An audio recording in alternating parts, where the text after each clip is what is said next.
இன்னைக்குப்பா ரொம்ப டேஸ்டான ஹெல்தியான ஹை புரோட்டீன் கிரேவி செஞ்சு காட்டுறேன்ப்பா. இந்த கிரேவி தோசைக்கு, சப்பாத்திக்கு, பரோட்டாக்கு எல்லாத்துக்கும் தொட்டு சாப்பிட ரொம்ப டேஸ்டா இருக்குப்பா. வாங்க எப்படி செய்யலான்னு பார்ப்போம்.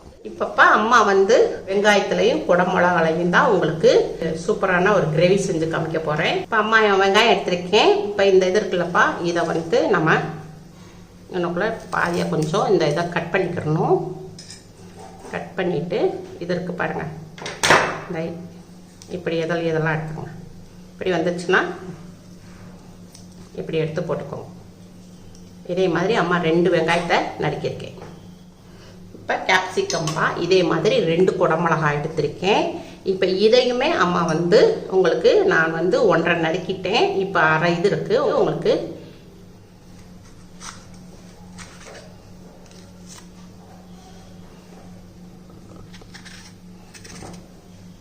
இதையுமே இப்படி சேஃபாக நறுக்கிக்கோங்க.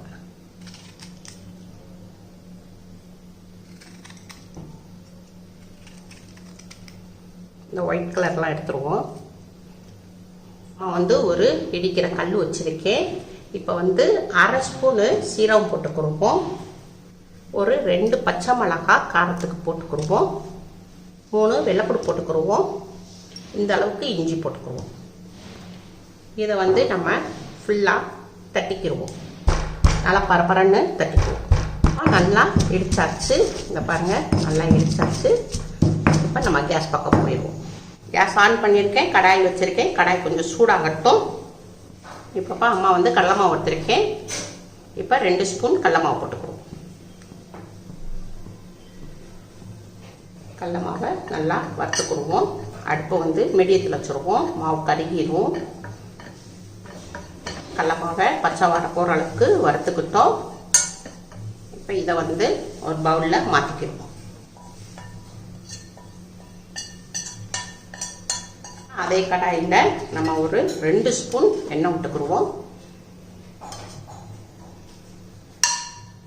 இப்போப்பா 2 ஸ்பூன் எண்ணெய் விட்டுருக்கேன். இப்போ நம்ம குடமிளகாவையும் வெங்காயத்தையும் இதில் போட்டுக்கிடுவோம்.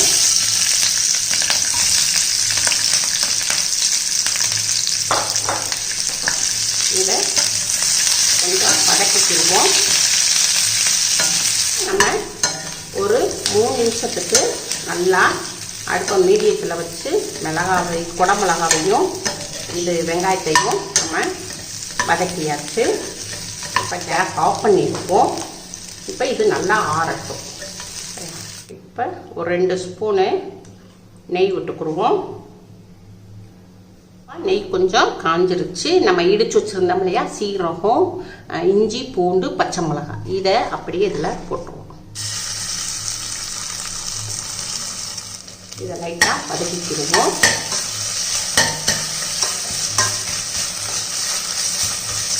ஒரு மீடியமான வெங்காயம்பா பொடிசாக நறுக்கியிருக்கேன். இதையும் போட்டுருவோம். வதக்கி விட்டுருவோம்.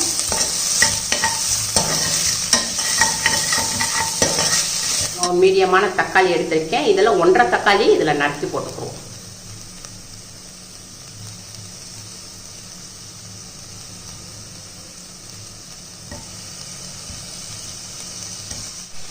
ஒன்றரை தக்காளி நறுக்கி போட்டிருக்கேன்ப்பா.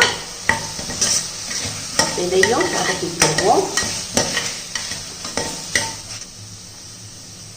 வெங்காயம் தக்காளி வதங்குறதுக்கு கொஞ்சம் உப்பு போட்டுக்கிடுவோம். உப்பு போட்டிருக்கனால நம்ம சீக்கிரமாக வெங்காயமும் தக்காளியும் சீக்கிரமாக மசிஞ்சிரும். இப்போ ஒரு 2 நிமிஷத்துக்குப்பா ஸ்லோவில் வச்சு வேக விடுவோம். இப்போ நம்ம 2 நிமிஷம்ப்பா ஸ்லோவில் வச்சு வெங்காயத்தையும் தக்காளியையும் வேக விட்டுருக்கோம்.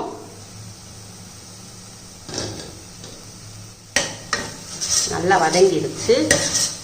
கொஞ்சம் பெருங்காயப்பொடி போட்டுக்கிடுவோம். கொஞ்சம் மஞ்சப்பொடி போட்டுக்கிடுவோம். 1/2 டீஸ்பூன் மிளகாய் பொடி போட்டுக்கிடுவோம். மல்லித்தூள் ஒரு டீஸ்பூன் போட்டுக்கிடுவோம். கரம் மசாலா ஒரு 1/4 டீஸ்பூன் போட்டுக்கிடுவோம். இது எல்லாத்தையும் நல்லா மிக்ஸ் பண்ணிக்கிடுவோம்ப்பா. பச்சை வாடை போகிற அளவுக்கு வதக்கிக்கிடுவோம். 2 ஸ்பூனு தயிர் எடுத்துருக்கேன். இதையும் இதில் போட்டுக்கிடுவோம். நம்ம வறுத்து வச்சோம் இல்லையா, நம்ம வறுத்து வச்சுருந்த கடலை மாவையும் இதில் போட்டுக்கிடுவோம். இப்போ இது எல்லாத்தையுமே நல்லா மிக்ஸ் பண்ணிக்கிடுவோம்.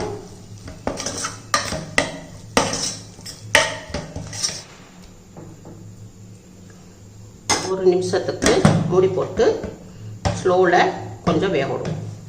இப்போ 1 நிமிஷம் நம்ம மூடி போட்டு வேக வச்சுருந்தோம்ப்பா. நல்லா ஒரு மசால் வடை நல்லா போயிடுச்சு. இப்போ தேவையான அளவுக்கு தண்ணி ஊற்றிக்கிடுவோம். எல்லாத்தையும் நல்லா மிக்ஸ் பண்ணிக்கிடுவோம்.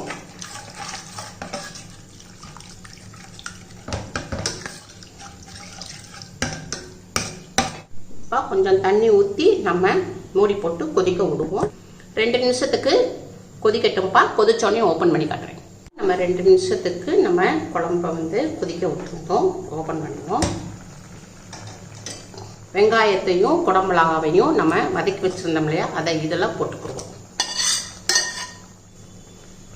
எல்லாத்தையுமே நல்லா மிக்ஸ் பண்ணுவோம். இது கஸ்தூரி மெத்திப்பா.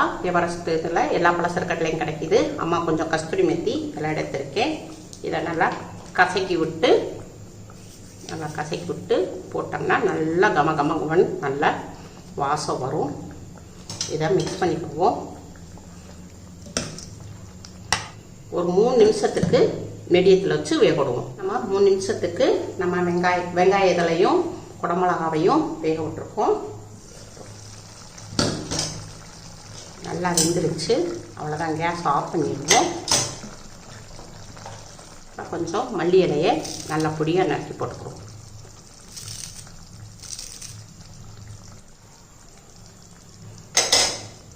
இப்போ இதை மிக்ஸ் பண்ணிக்கிடுவோம். அவ்வளோதான்ப்பா, உங்களுக்கு கிரேவி ரெடி. குடமிளகாவும் வெங்காயத்தாளும் போட்டு உங்களுக்கு அம்மா கிரேவி செஞ்சு காமிச்சிருக்கேன். இதை பவுலில் மாற்றிக்கிடுவோம்.